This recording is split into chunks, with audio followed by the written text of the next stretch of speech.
In today's video, I'm going to teach you how to stop Microsoft Defender Update reinstall on Windows 11 22H2.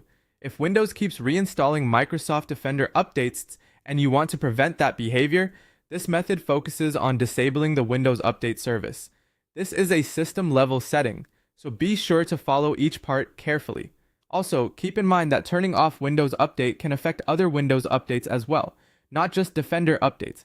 To begin, open the Run dialog by pressing Windows and R on your keyboard at the same time.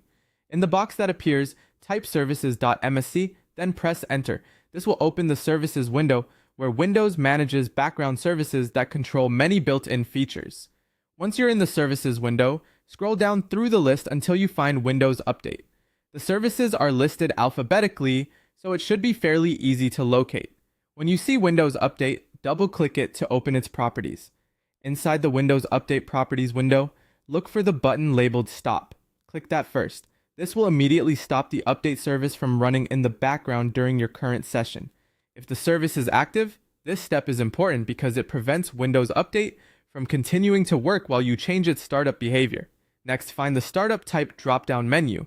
Click it and change the setting to Disabled. This tells Windows not to start the Windows Update service automatically the next time the computer boots up. In other words, after a restart, the service should remain off unless it is manually turned back on. After changing the startup type, click Apply to save the change and then click OK to close the window. Make sure you don't skip Apply because that confirms the setting before you exit. The final step is to restart your PC.